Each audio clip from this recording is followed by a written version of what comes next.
Buongiorno a tutti e a tutte, io sono Sergio Blandi, manager sportivo professionista. Questo è Sergio Blandi Off the Pitch, il mio nuovo canale, un canale giovanissimo, 10 giorni solamente qui su YouTube, che però grazie a voi sta crescendo tanto e mi raccomando continuiamo a farlo crescere, perché questo, a parte consentirci di creare una community sana, però al contempo mi consentirà poi in futuro di portare argomenti molto succulenti, interessanti sullo sport business, e quindi insomma argomenti anche che mi riguardano da vicino, cose che possono essere magari meno conosciute. Quindi mi raccomando, continuiamo a farlo crescere, iscrivetevi, attivate la campanella, perché così i nuovi video vi saranno segnalati automaticamente da YouTube. E vi invito anche a restare fino alla fine di questo video, perché ci saranno, e anche degli altri in realtà, perché ci sarà anche uno spunto interessante su un paio di cose. Allora, venendo alla serata di ieri, che è stata quella conclusiva per quanto riguarda questi spareggi di Champions League, con gli ultimi risultati, le ultime qualificate agli ottavi di finale. Parto giusto da quelle che comunque erano bene o male già decise, ovvero incanalate già verso un risultato certo. Quindi Paris Saint-Germain-Brest, che all'andata era finita 3-0 per il Paris Saint-Germain, e Borussia Dortmund Sporting, che era terminata invece 3-0 per i tedeschi. In questo caso sono state due partite all'opposto, perché comunque il Borussia Dortmund ha pareggiato 0-0, reti inviolate, quindi, ma ha fallito un calcio di rigore con Guirassy. Invece il Paris Saint-Germain ha fatto una goleata clamorosa al Brest, tra l'altro è andato in gol anche Kvaratskhelia. Quindi queste partite sanciscono l'ingresso agli ottavi di Paris Saint-Germain e Dortmund, e vedremo insomma poi quali saranno i risultati dall'urna domani a Nyon. Invece andiamo poi a quelle che sono state le partite più calde della giornata, quindi Real Madrid-Manchester City, che ha visto un Real Madrid dominante a tutto tondo chiaramente sul Manchester City, che continua ad essere in grande crisi. E a questo punto credo proprio che comunque Guardiola sarà messo in discussione, ci saranno chiaramente delle valutazioni da fare. Io credo proprio che la squadra non segua più l'allenatore, e in più secondo me è un ciclo che è arrivato anche alla fine. Ma dall'altro lato c'è un Real Madrid che si è ritrovato, Ancelotti probabilmente ha trovato anche la quadra della squadra, scusando il gioco di parole. È stata una partita comunque dominata in lungo e in largo, ripeto, dal Real Madrid, un Mbappé devastante. E ripeto, il Real Madrid secondo me a inizio stagione ha pagato un po' il nuovo format della Champions League, e abbiamo visto questo non è successo semplicemente al Manchester City, al Real Madrid, ma anche al Manchester City, al PSG, che comunque si sono qualificate giusto il Manchester City giusto all'ultima giornata, per esempio, per gli spareggi. E onestamente trovo questo nuovo format molto interessante, quindi poi mi farete sapere anche cosa ne pensate voi, perché comunque ci sono molte sorprese. Le stesse sorprese che vengono pure per esempio dalle squadre italiane, insomma. Quindi secondo me, ripeto, un format ben strutturato da questo punto di vista. E poi passiamo insomma a quella che è la nota dolente della serata per quanto riguarda l'Italia, perché un'altra squadra italiana ha lasciato la Champions League, ovvero la Juventus. Anche qui secondo me con poche giustificazioni, perché è stata una vittoria meritata dal PSV, una Juventus che è sembrata a tratti rinunciataria, molto spaventata probabilmente, non lo so. Non mi trovo d'accordo con quelle che sono le dichiarazioni in generale, giustificazioni, ecco, della squadra che è troppo giovane, con poca esperienza, eccetera, perché comunque se andiamo a guardare i giocatori ci sono Nico Gonzalez, Cop Miners, lo stesso Thuram, giocatori che comunque, Locatelli, Gatti, insomma giocatori che comunque sono già abituati a giocare in palcoscenici importanti. E onestamente il PSV era tranquillamente alla portata della Juventus, così come il Feyenoord lo era del Milan, così come il Club Brugge lo era dell'Atalanta, e onestamente non sono arrivate delle prestazioni all'altezza da parte delle squadre italiane.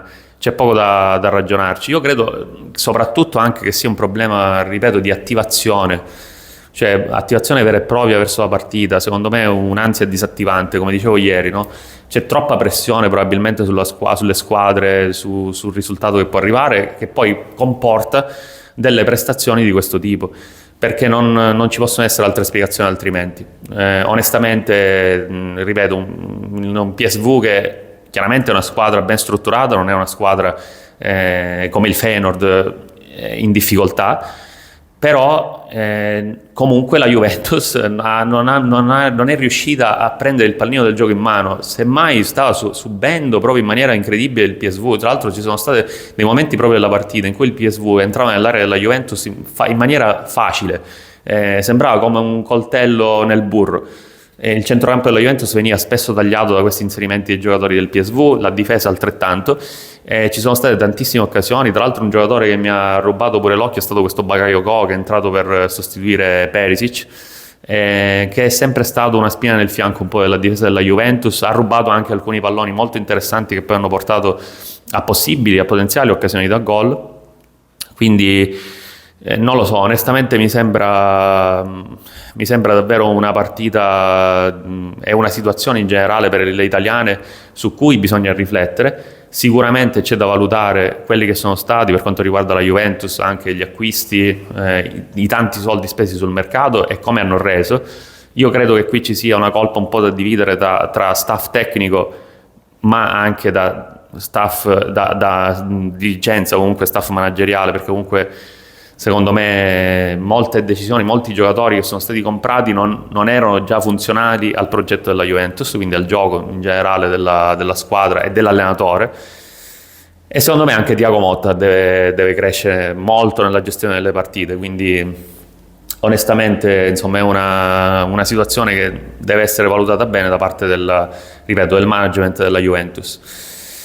Venendo a noi, qui in sovraimpressione adesso io scomparirò e apparirà questo bellissimo tabellone della Champions League che ha già portato i primi, come detto, no, questi ultimi verdetti degli spareggi, scusate. Domani ci saranno i sorteggi a Nyon, vedremo un po' quello che succederà, vedremo anche quello che succederà all'Inter, con quale delle due olandesi alla fine pescherà. Ovviamente io da interista spero il Feyenoord per come arriva, anche se poi abbiamo visto che comunque col Milan insomma è andata diversamente, quindi vedremo un po', perché ci possono essere già grandi partite come vedete il PSG per esempio contro una tra Liverpool e Barcellona. Vedremo un po' quello che l'urna domani deciderà, sorteggerà. Tra l'altro l'altro argomento che vi volevo sottolineare è sempre questo discorso di Gasperini, perché adesso apparirà qui una statistica presa proprio da SofaScore che ci mostra tutti i rigoristi dell'Atalanta e la loro percentuale. Lookman in realtà è il secondo miglior rigorista dell'Atalanta, il primo è De Ketelere. Semmai questo discorso poteva anche essere vero per Retegui, che comunque ha fallito dei rigori anche in momenti importanti di alcune partite, di alcune situazioni dell'Atalanta, fermo restando che sono delle dichiarazioni che non vanno mai fatte, quelle di Gasperini, però perché a livello comunicativo è un allenatore che ha sempre peccato e secondo me deve crescere lì, quello è il suo, diciamo, tallone d'Achille. Però ragazzi, onestamente sono dichiarazioni che lasciano un po' perplessi anche vedendo questo tipo di statistica di SofaScore. Altra cosa che mi faceva piacere sottolineare, comunque mi premeva sottolineare, è un po' il discorso di dichiarazioni tra Locatelli, Motta e poi Conceição per quanto riguarda il Milan. Locatelli è stato ha detto a fine partita che comunque la Juventus secondo lui non aveva avuto quella cattiveria, quella voglia di andare a prendere la vittoria, la partita con la determinazione, mentre Motta ha detto che secondo lui non c'era stato questo tipo di problema, i problemi erano altri.